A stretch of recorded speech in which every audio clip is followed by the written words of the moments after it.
Se va el presidente de México más querido del que cualquiera de nosotros tenga memoria, incluso sus padres, sus abuelos. Quizá alguien tenga bisabuelos que recuerden algo distinto, pero Andrés Manuel López Obrador, alias AMLO, es el presidente que más ha querido la mayor proporción de los mexicanos. ¿Qué pienso de su presidencia? Para ser muy francos, no fue lo que yo hubiera querido, fue algo distinto, pero a mi juicio muy bueno. Es una presidencia que estuvimos esperando mucho tiempo. Yo soy de una generación que se ubica en la frontera entre la antigüedad reciente y la modernidad, la actualidad tecnológica. Muchos de nosotros, quizás todos, crecimos esperando un cambio que por muchas décadas no ocurría. Cuando se dio la primera alternancia, que fue la de Vicente Fox, yo ya no era tan chiquillo, ya era joven, pero buena parte de la juventud, pues nosotros la vivimos esperando un cambio. Cuando se dio la alternancia por Vicente Fox, pues ciertamente esperábamos que ocurriera un cambio. Quizá los menos informados acerca de lo que es el PAN, pues tenían grandes esperanzas en el triunfo del PAN. Yo soy de los que únicamente esperábamos un cambio, porque conociendo la ideología del PAN y sus viejas alianzas con el PRI, finalmente una clase de empresarios, pues no esperaba demasiado, pero sí esperábamos ver derribarse el régimen del PRI, que duró tantas décadas. Y pues muchos de nosotros crecimos con esa esperanza, esa expectativa, que quizás nuestros padres y nuestros abuelos no tenían, porque ellos estaban acostumbrados a que siempre ganaba el PRI. Y así crecimos, así fueron ocurriendo las décadas, fueron ocurriendo los sexenios. Finalmente pues llegó la alternancia con Vicente Fox, luego con Felipe Calderón, luego con Peña Nieto. Y para muchos de nosotros pues realmente todo esto no había sido un cambio auténtico, aunque finalmente un cambio, pero quienes tenemos una convicción más popular, más de izquierda, esperábamos realmente cambios más profundos. Al final de cuentas, después de la lucha del cardenismo, del hijo Cárdenas, allá para 1988, cuando Carlos Salinas de Gortari se roba la presidencia a través de la caída del sistema, que por cierto estuvo en manos de Manuel Bartlett, presente en el gobierno de López Obrador. Pero, pues después de esa gran lucha en la que la gran mayoría de la gente pensaba que sí iba a ganar, y según la convicción de las grandes mayorías, efectivamente ganó, pero el sistema se cayó y pues hicieron la triquiñuela en ese momento para revertir el resultado. Sin embargo, pues ese momento, ese movimiento que tenía tanta fuerza, el cual era encabezado por Cuauhtémoc Cárdenas, que evidentemente no es nada más Cuauhtémoc Cárdenas, sino que hay mucha gente detrás en el movimiento popular que venía uniendo las distintas fuerzas políticas de izquierda y pues que a él le tocó encabezar. Pintaba muy bien, pintaba para una victoria contundente, lo cual finalmente pues no se dio por las razones ya dichas. Eh, para muchos pues llegó una especie de desazón, pero para nosotros también llegó la esperanza. Y en ese movimiento pues venía también Andrés Manuel López Obrador, que como ya sabemos la mayoría, incluso los más jóvenes, pues llegó a la batalla por la presidencia de la República hasta en 3 ocasiones, hasta que por fin en la tercera ocurrió su triunfo. Que se cree o creemos que sí había ocurrido también en las 2 veces anteriores, pero pues no, no se hizo oficial. Entonces, pues esperábamos este cambio y esperábamos un cambio muy profundo, muy importante para lograr transformar todas las viejas inercias que veníamos denunciando de los gobiernos del PRI, esas décadas y décadas de autoritarismo, de abusos de autoridad, muchas cosas que se denunciaban en el PRI, la enorme corrupción que se consolidó en ese régimen, y que cuando llegó Vicente Fox, pues esperábamos esos cambios, que hubiera más apoyo a las masas populares, a la gente, que hubiera una revitalización de la economía. Pues finalmente con Vicente Fox no ocurrió, y no ocurrió con Calderón, y tampoco ocurrió con Peña Nieto, con el regreso del PRI a través de Peña Nieto, porque el cambio no era sustancial, no era auténtico, era simplemente pasarse la estafeta entre distintos miembros del mismo equipo, que eran el PAN y el PRI.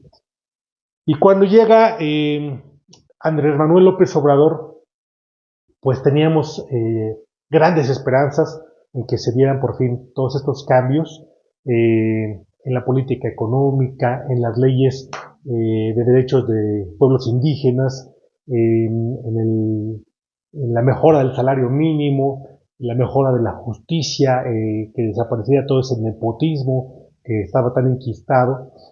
Y bueno, pues muchas de las cosas que esperábamos cuando llega López Obrador, pues fue un momento de gran alegría, que hubiera más apoyo a la cultura, a la ciencia, bueno, tantas y tantas cosas que México necesita, que estábamos esperando y que estábamos convencidísimos de que por culpa del PRI y su consorte, el PAN, pues no estaban ocurriendo, y mirábamos de lejos, con recelo, con envidia, con coraje, el progreso de otros países, y nos preguntábamos cómo es posible que en México, teniendo tanto capital humano, teniendo tantos recursos naturales, teniendo tanta fuerza de trabajo, tanta historia milenaria, cómo era posible que no pudiéramos hacer algo mejor por nuestra calidad de vida.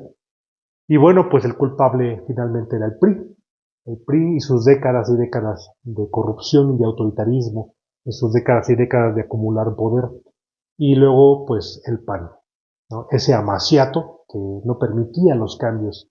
Llega López Obrador y esperábamos todos esos cambios.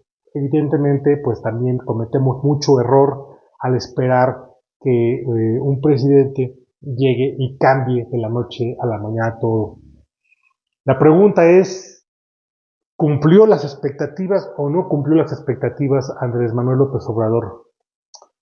Tendríamos que analizar muy a detalle muchas cosas, muchas cifras, pero una de las cosas que hemos aprendido con estos nuevos gobiernos es que no todo se reduce a cifras.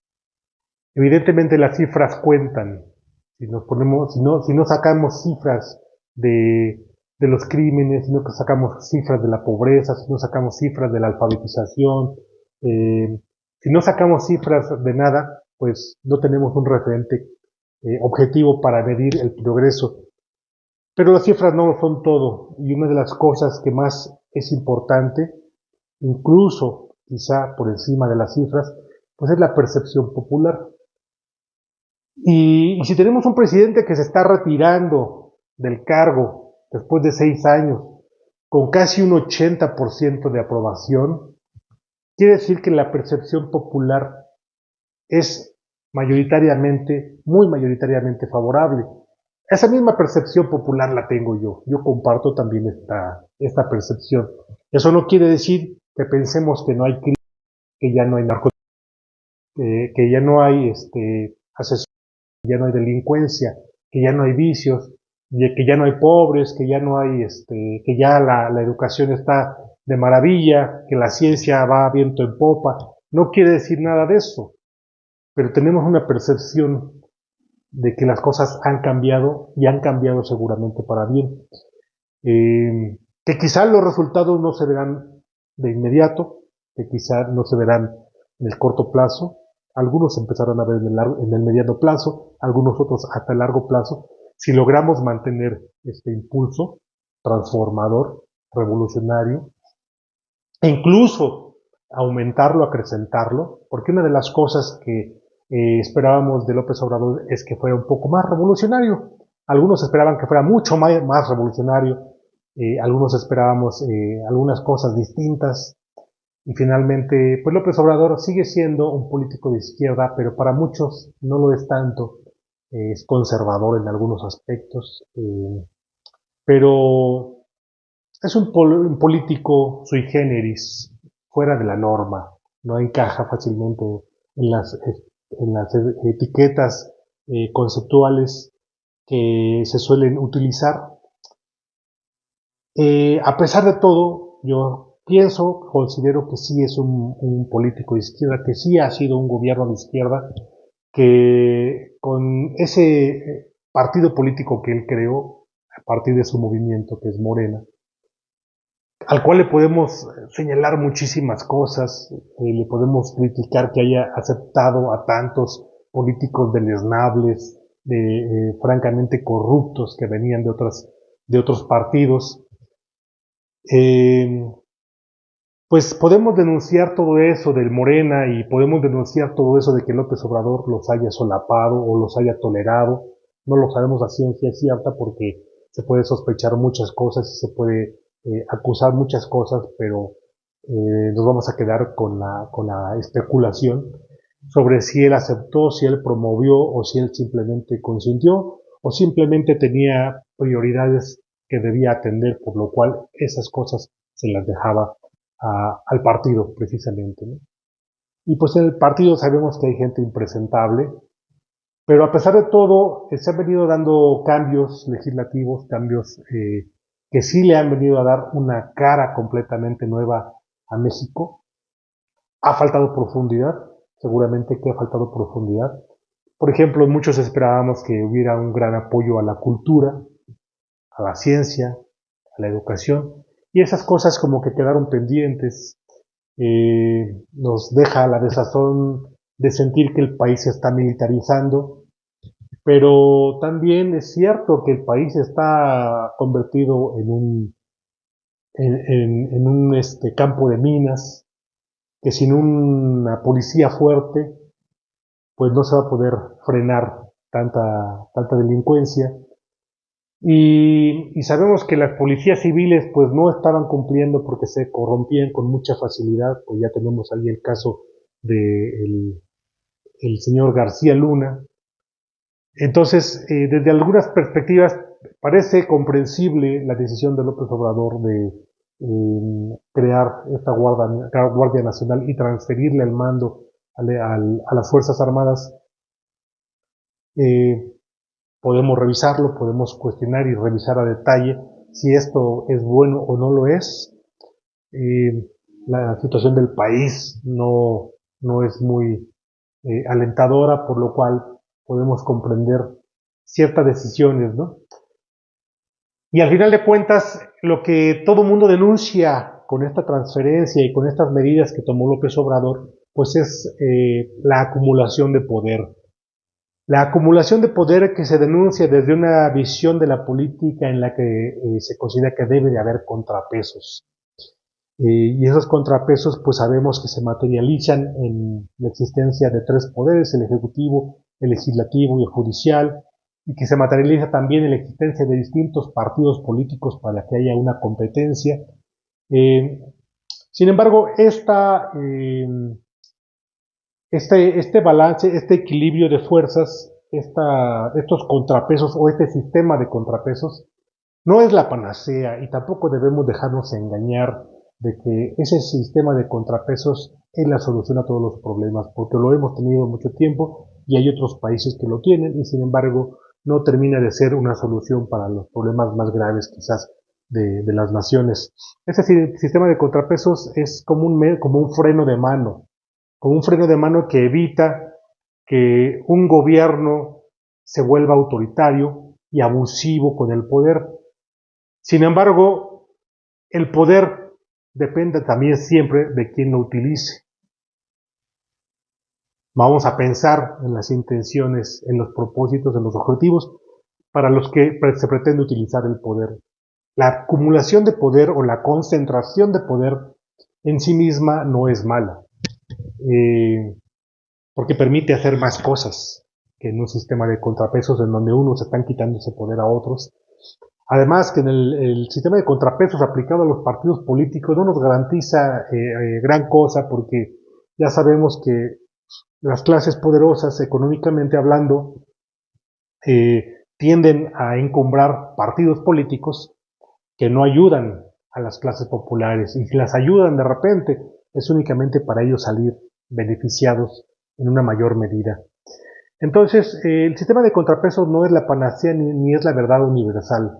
Parece importante, ¿por qué? Porque si efectivamente en algún momento un presidente se nos sale de la cordura, no va a haber manera de frenarlo, de detenerlo. Se denunció mucho que López Obrador iba a ser ese presidente que se iba a quedar internizado en el poder, lo cual pues estamos viendo ya que no ocurrió. Todos sus opositores lo denunciaron más por esquizofrenia, por paranoia, que porque realmente hubiera indicios de que fuera a ser así. Y ahorita pues ya están justificando que Claudia Sheinbaum, la nueva presidenta, actualmente todavía presidenta electa, pues va a ser la marioneta de López Obrador, y que López Obrador va a seguir siendo quien manda detrás de la silla. Hay muchas especulaciones y muchas denuncias que a veces vienen de la derecha, aunque a veces también vienen de la izquierda, y muchas veces pueden tener razón, pero todo es subjetivo, todo tenemos que evaluarlo. Si a mí me convence, pues quizá no me convence del todo. Sin embargo, considero que esta ha sido una presidencia que cristaliza de la mejor manera posible, humanamente hablando, esa aspiración tan profunda que traíamos. Efectivamente, yo voté por este señor. Durante toda su presidencia no publiqué mucho sobre política. Yo acostumbraba involucrarme más en la política antes de que ganara López Obrador. Teníamos un motivo muy fuerte para estar combatiendo desde cualquier trinchera a los gobiernos del PRI y del PAN. Soy un convencido de que no debemos aliarnos con el poder. El pueblo no debe aliarse con el poder, aunque ese poder provenga del seno del pueblo. No debemos salirnos del poder, pero también hay un momento en el que tenemos que dejarlo trabajar. Soy un convencido de que incluso los gobiernos que provienen del pueblo tienen que ser cuestionados. Durante la presidencia de López Obrador no lo hice en gran medida. Ciertamente incluso hubo quienes me reclamaron que no cuestionara a este presidente, y la verdad es que hubiera sido como darnos un tiro en el pie, porque era una presidencia que un cambio que estábamos esperando durante mucho tiempo, un cambio largamente esperado, y pues no lo íbamos a boicotear. A mi juicio no tenía sentido boicotearlo. Efectivamente hay muchas cosas que no me gustan y que esperamos que cambien con el tiempo, pero tenemos que ser muy inteligentes al ejercer la crítica contra los gobiernos populares, porque no podemos terminar haciéndole el trabajo a los gobiernos de la derecha, a los gobiernos de las clases privilegiadas, a los gobiernos de los grandes transnacionales. Entonces, la crítica que tenemos que hacer es muy importante. Ningún gobierno debe estar exento de crítica. El pueblo tiene que cuestionar en todo momento, pero tiene que hacerlo sin hacerle el favor a la derecha. Juzgo positivo este gobierno que termina de Andrés Manuel López Obrador. Me quedan muchas cosas pendientes que hubiera querido verse realizadas, pero paciencia, hay que tener paciencia. Viene una nueva presidenta con una arrasadora mayoría también apoyándola, y esperemos que logre consolidar también poco a poco estas reformas y estas transformaciones que quedan pendientes. Esa es mi opinión sobre el gobierno que sale. Muchas gracias, presidente Andrés Manuel López Obrador. Estoy contento, estoy satisfecho con el trabajo, con el corazón entregado. Nos queda saber cosas, pero todos somos humanos y quizás no podríamos exigir más, porque no sé si alguien hubiera podido dar más de lo que tú le has dado a México. Muchas cosas pendientes, pero muchas cosas por las cuales sentirnos agradecidos. Hasta pronto.